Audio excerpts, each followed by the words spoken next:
Louvado seja nosso Senhor Jesus Cristo, para sempre seja louvado. Querido povo de Deus, Evangelho do dia dominical, o Senhor esteja convosco, Ele está no meio de nós. Proclamação do Evangelho de Jesus Cristo segundo São Mateus. Glória a vós, Senhor. Naquele tempo, os fariseus fizeram um plano para apanhar Jesus em alguma palavra. Então mandaram os seus discípulos, junto com alguns do partido de Herodes, para dizerem a Jesus: Mestre, sabemos que és verdadeiro e que de fato ensinas o caminho de Deus. Não te deixas influenciar pela opinião dos outros, pois não julgas um homem pelas aparências. Dize-nos, pois, o que pensas. É lícito ou não pagar um imposto a César? Jesus percebeu a maldade deles e disse: Hipócritas! Por que me preparais uma armadilha? Mostrai-me a moeda do imposto. Levaram-lhe então a moeda, e Jesus disse: De quem é a figura e a inscrição desta moeda? Eles responderam: De César. Jesus então lhes disse: Dai, pois, a César o que é de César, e a Deus o que é de Deus. Palavra da salvação. Glória a vós, Senhor. Querido povo de Deus, neste domingo as leituras proclamadas são Isaías capítulo 45, Salmo 95 e 1 Tessalonicenses capítulo 1. No 29º domingo do tempo comum, as leituras nos convidam a meditar sobre a nossa eleição divina e também sobre aqueles que optam por livre escolha por se tornarem filhos das trevas. E já de início podemos nos perguntar: quem nós queremos ser ou quem nós queremos seguir? Nossas escolhas determinarão o nosso futuro. E também nossas escolhas sempre trazem consigo consequências. Então devemos aprender a fazer as escolhas corretas em todo o tempo de nossa vida. Partindo da primeira leitura, notamos que Deus sempre quer oferecer os mesmos cuidados a todos os seus filhos igualmente, sem fazer acepção desta ou daquela pessoa, desta ou daquela situação. No caso de hoje, Ciro é escolhido por Deus para ser o seu ungido e se tornar uma espécie de ferramenta cheia, lotada de bênçãos de Deus na vida de muitas pessoas. A leitura ainda indica que o Senhor está ao lado de Ciro a todo tempo e o fez um forte guerreiro para abrir as portas que foram trancadas diante de seus filhos. Importante esta nota de Isaías, pois é fato que por vezes os filhos mais fragilizados se sentem incapazes ao se depararem com tipos de ações do inimigo. E quando falamos ação inimiga, é bem verdade que o que vemos são pessoas à nossa volta e infelizmente muitas optando em praticar ações ilícitas ou ações que são desagradáveis aos olhos de Deus. Nesse caso, os mais simples sofrem arduamente, pois ficam à mercê da própria sorte ou esperando que apareça alguém e que esse alguém possa ajudá-los. A leitura indica ainda que Deus sempre coloca alguém, Deus elege alguém como forte guerreiro para atuar ao lado de seus filhos, sobretudo aqueles que são mais simples e mais fragilizados, com o objetivo de que eles nunca se sintam impotentes diante da ação do inimigo. Ciro aceitou esta eleição de Deus em sua vida. O que você faria no lugar dele? Este é um ponto importante para se meditar, visto que Deus, sendo puro amor, ele nunca recusa o seu chamado a seus filhos em todo o período da história. A todos Deus confere o seu amor e por isso ele deseja que todos se tornem valentes guerreiros em face a qualquer força inimiga.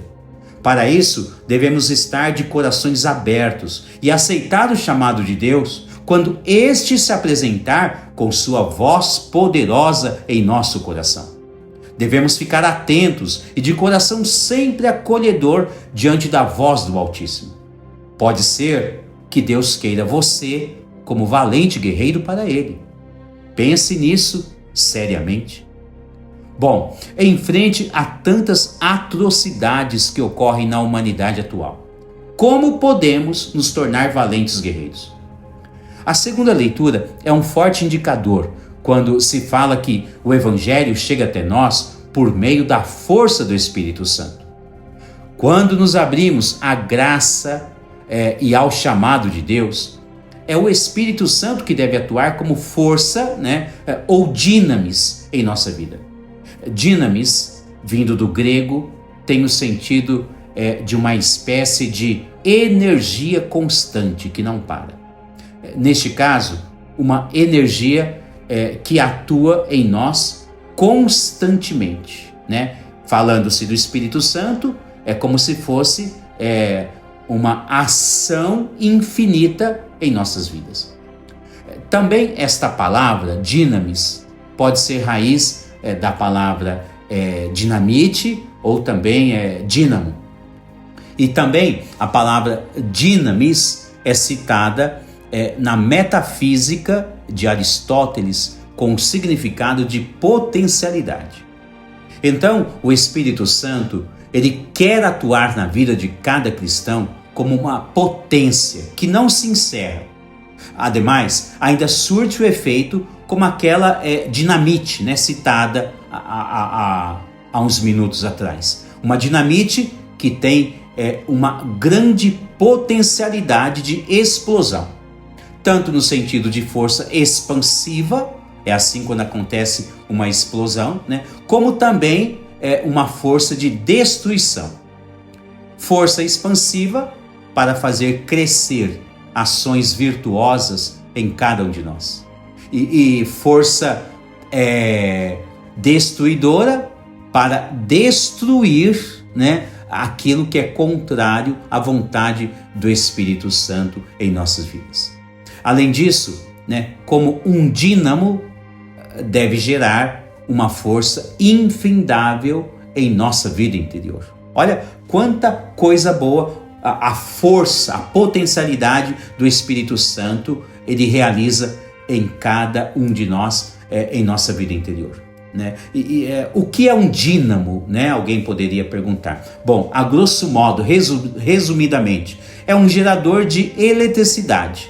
Ele é destinado a transformar energia mecânica em energia elétrica.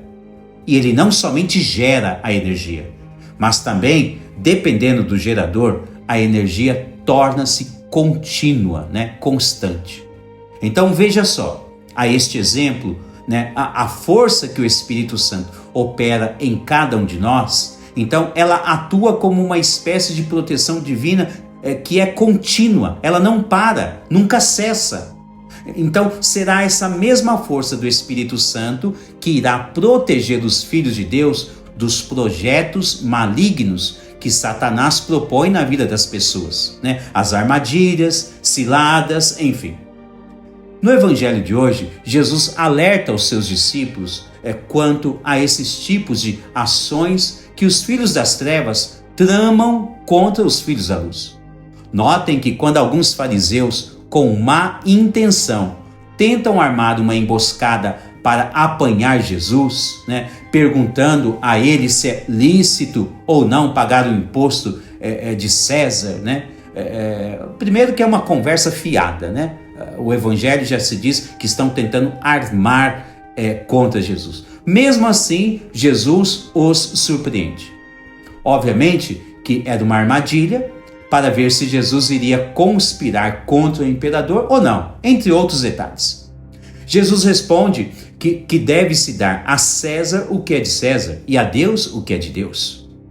São Jerônimo diz que uma das primeiras virtudes que a força do Espírito Santo irá gerar em nós é a sabedoria.